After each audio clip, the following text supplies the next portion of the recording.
এদিন বিশ্বৰ আটাইতকৈ বিখ্যাত এগৰাকী নেতা নাম হৈছে সাদ্দাম হুছেইন।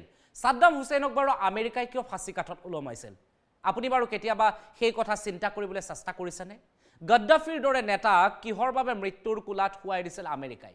এই সকলোবোৰৰ লগত জড়িত হৈ আছে ডলাৰৰ বিৰুদ্ধে যিসকলে এদিন নহয় এদিন থিয় হ'বলৈ চেষ্টা কৰিছে, সকলোকে আমেৰিকাই ক'ৰবাত নহয় ক'ৰবাত মৃত্যুৰ কোলাত শুৱাই দিছে। যিসমূহ দেশে এই ব্যৱস্থা গ্ৰহণ কৰিবলৈ চেষ্টা কৰিছে, সেইসমূহ দেশক যেন এটা সময়ত টচনচ কৰি পেলাবলৈ চেষ্টা কৰিছিল আমেৰিকাই। কাৰণ আমেৰিকাই সেই যদি আপুনি নিক্সনৰ সময়ৰ পৰা চাই, নিক্সনৰ যে চক্কৰ কথা মই পঢ়িছোঁ, নিক্সনৰ সময়ৰ পৰাই যদি চাই তেতিয়াহ'লে দেখিব যে আমেৰিকাই সদায় ডলাৰক পৃথিৱীৰ আটাইতকৈ শক্তিশালী মুদ্ৰা হিচাপে ব্যৱহাৰ কৰি ৰাখিবলৈ চেষ্টা কৰি আহিছে। ইয়াৰো আগতে যেতিয়া দ্বিতীয় বিশ্বযুদ্ধ হৈ যায় তেতিয়াৰ পৰাইতো ডলাৰ শক্তিশালী ৰূপত দেখিবলৈ পোৱা যায়। ইয়াৰ কাৰণ আছিলে যে ইউৰোপৰ দেশসমূহ এক প্ৰকাৰে টচনচ হৈ পৰিছিলে। ইউৰোপৰ দেশসমূহৰ হাতত সোণ আছিলে কিন্তু ধন নাছিলে, আৰু সেই ধনসমূহ তেওঁলোকৰ প্ৰয়োজন আছিলে তেওঁলোকৰ ৰিকনষ্ট্ৰাকশ্যনৰ বাবে, আৰু তেতিয়াইতো আমেৰিকাৰ ডলাৰৰ সেই শক্তি উভতি আহিছিলে। ইয়াৰ পিছত যেতিয়া মধ্যপ্ৰাচ্যত তেলৰ আৱিষ্কাৰ হ'ল, মধ্যপ্ৰাচ্যৰ তেলে যেতিয়া আমেৰিকাৰ বজাৰত দপদপ পাবলৈ আৰম্ভ কৰিলে, আমেৰিকাই যেতিয়া মধ্যপ্ৰাচ্যৰ বজাৰখনত নিজৰ দখললৈ নিবলৈ আৰম্ভ কৰিলে, তাৰপিছত যেতিয়া নিক্সন চক আহিল, তাৰপিছতে আমেৰিকাই কি কৰিলে? পেট্ৰ'ডলাৰৰ ব্যৱস্থা কৰিলে। সেই ডলাৰ আছে বাবেই আজি আমেৰিকাৰ এই দপদপনি। সেই ডলাৰৰ বাবে আজি আমেৰিকাই বিশ্বৰ বিভিন্ন দেশক ৰঙা চকু দেখুৱায়। বিশ্বৰ বহু দেশে আজি শিৰ নত কৰি থাকিব লাগে আমেৰিকাৰ ওচৰত, এইবাবে কাৰণ আমেৰিকাৰ ওচৰত ডলাৰৰ শক্তি আছে। ডলাৰ পৃথিৱীৰ আটাইতকৈ শক্তিশালী মুদ্ৰা। এই শক্তিশালী মুদ্ৰা আমেৰিকাৰ ওচৰত আছে বাবেই বিশ্বৰ বিভিন্ন দেশে ক'ৰবাত নহয় ক'ৰবাত আমেৰিকাক সমীহ কৰি চলে। ফৰেক্স ৰিজাৰ্ভৰ কথা মই সকলোৱে জানো। এই ফৰেক্স ৰিজাৰ্ভত দপদপনি সদায় ডলাৰৰ থাকে, আমেৰিকাৰ ডলাৰৰ থাকে। কিন্তু আমেৰিকাৰ এই দপদপনি সদায় থাকিবনে? অনাগত দিনত আমেৰিকাৰ এই দপদপনি ক'ৰবাত নহয় ক'ৰবাত হ্ৰাস কৰা হ'বনে? এই এটা ডাঙৰ প্ৰশ্ন, আৰু এই প্ৰশ্নৰ যেতিয়া আমি উত্তৰ বিচাৰোঁ তেতিয়াই আহে এনেধৰণৰ খবৰ। আহিবলগীয়া দিনত আমেৰিকাৰ ডলাৰৰ শক্তি হ্ৰাস পাব। সঁচাকৈয়ে আমেৰিকাৰ ডলাৰৰ শক্তি হ্ৰাস পাবলৈ গৈ আছে, কাৰণ বিশ্বৰ বহু দেশে ক'ৰবাত নহয় ক'ৰবাত আমেৰিকাৰ এই ডলাৰৰ ঊৰ্ধত গৈ চিন্তা কৰিবলৈ আৰম্ভ কৰিছে। আজি যদি আপুনি চীন আৰু শেহতীয়াভাৱে ইৰাণৰ ব্যৱসায়সমূহ চাই তেতিয়াহ'লে দেখিব যে তেওঁলোকে কিন্তু ডলাৰত সেই ব্যৱসায় কৰা নাই। চীন আৰু ইৰাণে নিজৰ মুদ্ৰাত ব্যৱসায় কৰিছে। ভাৰতবৰ্ষও আজি বিশ্বৰ বিভিন্ন দেশৰ লগত যেতিয়া ব্যৱসায় কৰিছে তেতিয়া ডলাৰত কৰা নাই, নিজৰ মুদ্ৰাত কৰিছে।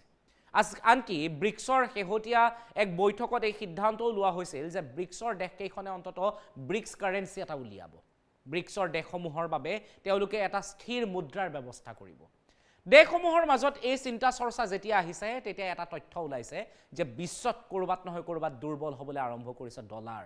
আহিবলগীয়া দিনত আমেৰিকাৰ ডলাৰৰ শক্তি হ্ৰাস পাব, আৰু আমেৰিকাৰ ডলাৰৰ শক্তি হ্ৰাস পাব যে সেই কথা নিশ্চিত কৰিছে কোনে? লৈ আহিছোঁ এই বাতৰিৰ জৰিয়তে। আহিবলগীয়া দিনত আমেৰিকাৰ ডলাৰৰ শক্তি হ্ৰাস পাব। আমেৰিকাৰ যি অহংকাৰ, যি দপদপনি ডলাৰক লৈ, সেয়া যেন ক'ৰবাত নহয় ক'ৰবাত হ্ৰাস হ'ব। OMFIF-ৰ এক ছাৰ্ভেত প্ৰকাশ পাইছে এই তথ্য। বিশ্বৰ কেন্দ্ৰীয় বেংকত আমেৰিকাৰ ডলাৰৰ অংশীদাৰ হ্ৰাস কৰাৰ পৰিকল্পনা। পুনৰ কৈছোঁ, বিশ্বৰ চেণ্ট্ৰেল বেংক অৰ্থাৎ বিশ্বৰ কেন্দ্ৰীয় বেংকত আমেৰিকাৰ ডলাৰৰ অংশীদাৰ হ্ৰাস কৰাৰ পৰিকল্পনা। ডলাৰৰ ওপৰত যাতে বিশ্বৰ বেংকসমূহ নিৰ্ভৰ হৈ নাথাকে তাৰ বাবে পৰিকল্পনা। বিশ্বৰ আটাইতকৈ বিশ্বাসী আৰু স্থিৰ মুদ্ৰা হিচাপে জনাজাত এই ডলাৰ সময় বাগৰি যোৱাৰ পিছতেই বিশ্বত আহিছে নতুন ধাৰা, আৰু এই নতুন ধাৰাৰ লগত সকলোৱে এতিয়া ডলাৰক হ্ৰাস হোৱাটো বিচাৰিছে।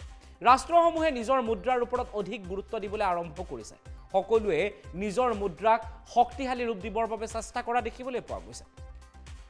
ব্যৱসায়ৰ বাবে নিজৰ মুদ্ৰা ব্যৱহাৰ কৰাৰ ওপৰত গুৰুত্ব আৰোপ কৰিছে ৰাষ্ট্ৰসমূহে।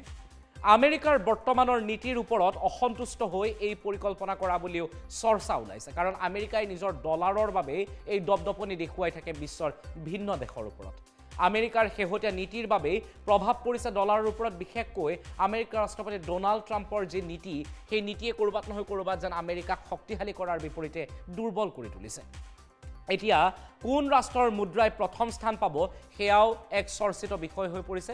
কিন্তু এই মুহূৰ্তত যদি আপুনি চাই তেতিয়াহ'লে ষ্টেবল বা খুব যি বাকী বহু মুদ্ৰা আছে যি খুব বেছি পিছল বা এই মুদ্ৰাসমূহ ষ্টেবল হ'ব পৰা নাই, কিন্তু যদি আপুনি চাই তেতিয়াহ'লে আমেৰিকাৰ পিছত চীনৰ, জাপানৰ বা ইউৰো আদি মুদ্ৰা যথেষ্ট শক্তিশালী। এতিয়া ইয়াৰে কোনটো মুদ্ৰাই বিশেষ স্থান দখল কৰিব সেয়া সময়ত লক্ষণীয় হ'ব কিন্তু আমেৰিকাৰ মুদ্ৰাৰ যেন ক'ৰবাত নহয় ক'ৰবাত শক্তি হ্ৰাস পাব সেয়া স্পষ্ট হৈ পৰিছে ইয়াৰ কাৰণটো হৈছে যে ডলাৰত আজি যদি আপুনি তেল ক্ৰয় কৰে বা আমি যদি তেল ক্ৰয় কৰোঁ আন্তঃৰাষ্ট্ৰীয় বজাৰত তেতিয়াহ'লে ডলাৰতেই ক্ৰয় কৰিবলগীয়া হয় কাৰণ পেট্ৰ' ডলাৰৰ কথা আহি পৰে কিন্তু শেহতীয়াভাৱে কিছুমান এনে নীতিও ব্যৱহাৰ কৰা হৈছে বিভিন্ন দেশৰ দ্বাৰা যে তেওঁলোকে লোকেল কাৰেন্সি ব্যৱহাৰ কৰিব নিজৰ কাৰেন্সি ব্যৱহাৰ কৰি ইনভেষ্টমেণ্টত সহায় কৰিব ইনফ্ৰাষ্ট্ৰাকচাৰ ডেভেলপমেণ্টত সহায় কৰিব অৰ্থাৎ ডলাৰক বাইপাছ কৰিবৰ বাবে বা ডলাৰক ক'ৰবাত নহয় ক'ৰবাত অলপ আঁতৰাবৰ বাবে এক চেষ্টা অব্যাহত ৰখা দেখিবলৈ পোৱা গৈছে অৱশ্যে আমেৰিকাই এই ক্ষেত্ৰত কি স্থিতি গ্ৰহণ কৰিব সেয়া সময়ত লক্ষণীয় হ'ব কিন্তু আহিবলগীয়া দিনত আমেৰিকাৰ ডলাৰৰ শক্তি যে হ্ৰাস পাব সেয়া ইতিমধ্যে এক প্ৰতিবেদনত স্পষ্ট হৈ পৰিছে